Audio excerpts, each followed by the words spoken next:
నమస్తే. Welcome to RP 70 news. Vasavai మండలం భీమవరం జాతీయ రహదారి పక్కన ఉన్న భూముల్లో దళితులు చేపట్టిన ఆందోళన 7వ రోజుకు చేరింది.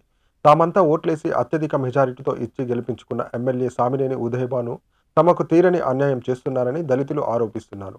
70 ఏళ్లుగా భూములు సాగు చేసుకుని జీవనం సాగిస్తున్న భూములను జగనన్న కాలనీ పేరుతో తమ నుంచి భూములు లాక్కోవడం దారుణమన్నారు. దళితులు సాగు చేసుకుంటున్న భూములు పట్టాలు ఇస్తున్న ప్రభుత్వం ఇప్పుడు మా భూములు ఎందుకు లాక్కుంటున్నారని వారు ప్రశ్నిస్తున్నారు.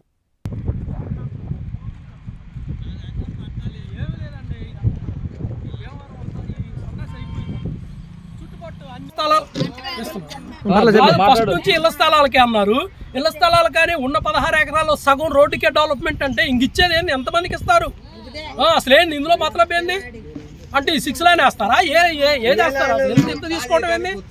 అదంటే హాస్పిటల్ అంటున్నారు. హాస్పిటల్కి దానికి దీనికి సగం ల్యాండ్ తీసుకుంటారా?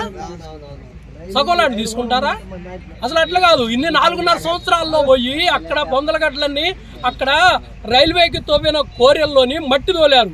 ఇదే గవర్నమెంట్ మట్టి తోలిచి కోట్ల రూపాయలు అక్కడ వేస్ట్ చేశారు. మళ్ళీ తీరా ఇచ్చే నాటికి ఏమన్నారు? బునాదులు నిలబడమని అబ్జెక్షన్ పెట్టేసరికి అయోమయాలు పడేశారు. ఇప్పుడు 4.5 సంవత్సరాలు మేనవేషాలు వేసి రేపు మాపై ఎలక్షన్ కోడ్ వచ్చింది. ఏంటి మా పరిస్థితి? మేము చేసుకున్న తప్పేది, మేము చేసిన పాపం ఏంటి? అసలు చుట్టుపట్టు అన్నీ అయిన ఇళ్ళు అంటే మేము మా ఎమ్మెల్యే గారిని అత్యధిక మెజార్టీతో గెలిపించమేనా మా పాపం? చెప్పండి అసలు ఏంటి? అసలు మేము చేసుకున్న పాపం ఏంటి? అందరికీ అయిపోయింది. గృహ ప్రవేశాలు కూడా అయిపోయింది. అదేమంటేనే ఇక్కడ కనీసం మీటింగ్కి వస్తే మొన్న అడగటానికి లేదు. ఆయన మాజీ చైర్మన్ గారిని ఆయన పంపించారు, తన్నీరు నాగేశ్వరరావు గారిని. ఆయన అడుగుదా అంటే మా ఎమ్మెల్యే గారు కాదు, ఆయనే సమాధానం చెప్తారు. అసలేంటి మా పరిస్థితి ఏంది అసలు? అంటే మేము లేబర్ మేము దొరికినమా? కాదండి. ఇప్పుడు ఇక్కడ మేము ఇయ్యమని మేము అడగలేదు. ఆ రైల్వే కోరీలు కనీసం 20-30 అడుగుల్లో వస్తున్న కోరీలన్నీ బూడిపారు.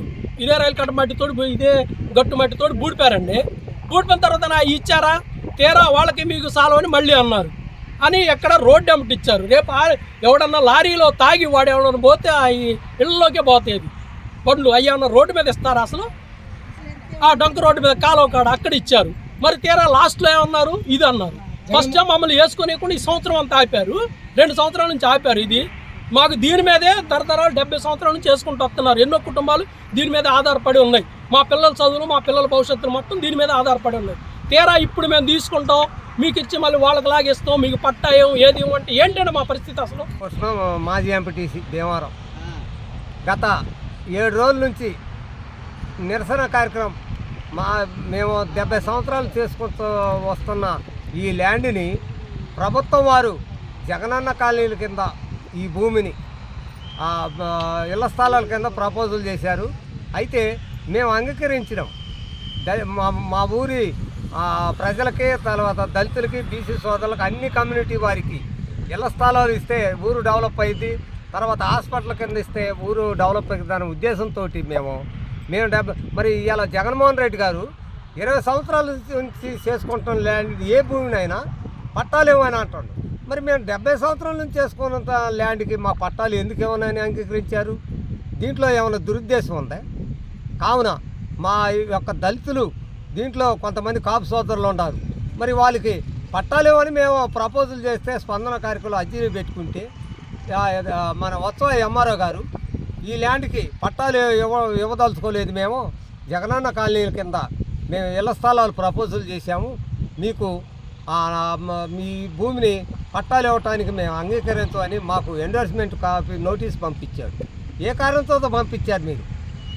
పైగా మీరు చేసుకున్న దానికి తినదానికి సరిపోతా అంటున్నాం. మరి అన్ని గ్రామాల్లో ఎందుకు ఇస్తున్నారు పట్టాలు? అంటే దీంట్లో ఏంటంటే మీరు హైవే పక్కన ఇంత కాస్ట్లీకల్ ల్యాండు దళితులకి ఇంత కోటీసులు అవుతారని ఉద్దేశం మీది. ఎమ్మెల్యే గారు విన్నవించుకున్నాం. మేము విన్నవించుకుంటే మీ రోడ్డు పక్కన అంటే 6 లైన్ పోను మిగతా ల్యాండ్లోని రోడ్లు పోసి 4 సెంట్లు ఇస్తున్నా అన్నారు. మరి ఎందుకు ప్లేట్ పేరాయించారు? మళ్ళీ ఉన్నమాట కట్టుబడాలి కదా.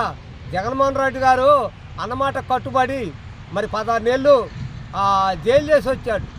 పాదయాత్ర చేయొద్దనంటే పాదయాత్ర మా అన్నమాట కట్టుబడి పేదల కోసం వాళ్ళ నాన్నగారు సరిపోయిన వాళ్ళ కుటుంబాలను పరామర్శించాడు.